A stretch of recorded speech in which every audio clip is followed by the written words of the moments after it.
Kalian yang pernah menonton anime atau memainkan game Fate Grand Order pasti pernah mendengar Servant yang dipanggil sebagai Grand Servant. Sebenarnya siapa itu Grand Servant?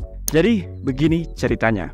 Grand Servant adalah servant tingkat atas, memiliki kemampuan khusus yang tidak dimiliki oleh servant biasa, memiliki sand grab yang lebih tinggi tingkatannya. Bagi kalian yang tidak tahu sand grab itu apa, secara singkat sand grab adalah blueprint yang berisikan seluruh informasi dari individu, dari penampilan, kepribadian, keahlian, ingatan, dan roh. Dari sand grab inilah servant dapat diciptakan dan terwujud di dunia nyata. Di antara semua roh pahlawan yang tercatat dalam sejarah, ada roh pahlawan yang memiliki prestasi dan kemampuan luar biasa. Sehingga ketika mereka menjadi roh pahlawan dan memasuki Throne of Heroes, mereka memiliki sand grab tingkat tinggi. Bisa dibilang, Grand Servant pada awalnya adalah orang-orang terkuat pada era mereka. Tapi, tidak cukup hanya menjadi kuat. Kualifikasi utama untuk menjadi Grand Servant adalah kemampuan yang paling tinggi di setiap kelas mereka. Contohnya, Grandcaster harus memiliki clairvoyance yang melebihi roh pahlawan lainnya. Sama halnya dengan Grand Archer, harus memiliki independent action dengan peringkat tertinggi. Lalu bagaimana dengan Divine Spirit? Apakah bisa menjadi Grand Servant? Jawabannya tidak. Karena mereka bukan manusia dan tidak terlibat cukup besar dengan sejarah manusia. Tapi ada pengecualian bagi Romulus Quirinus, karena dia tetap manusia ketika diangkat menjadi dewa, dan dia juga sangat terlibat dengan sejarah manusia.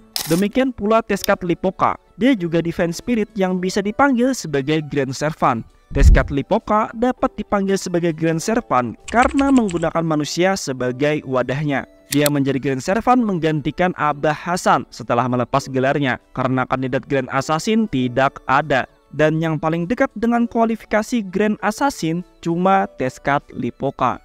Pemanggilan Grand Servant tidak bisa dilakukan sesuka hati.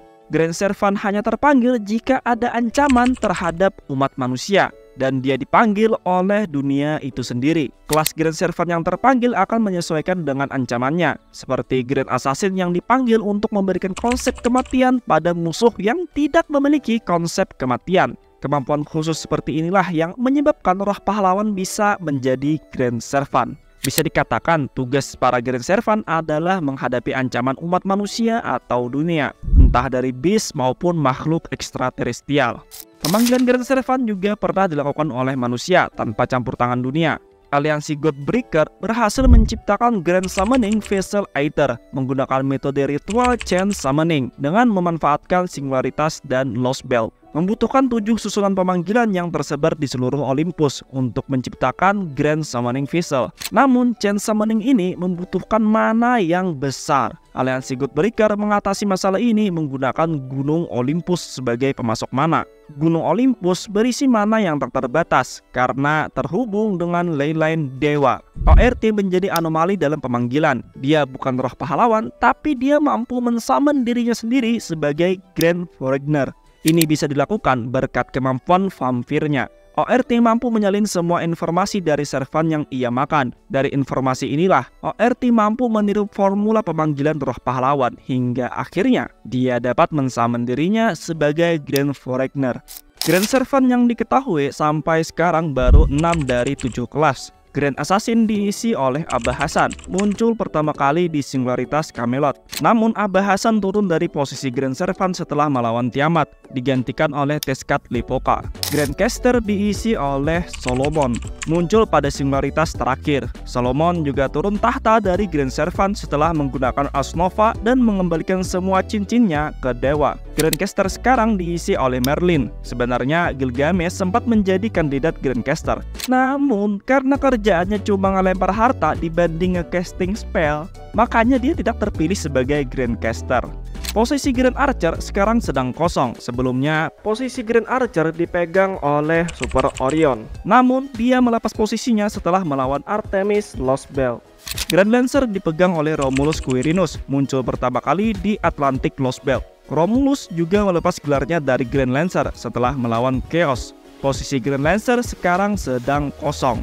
Grand Berserker diisi oleh Tezcatlipoca, muncul pertama kali di Indian Lost Belt.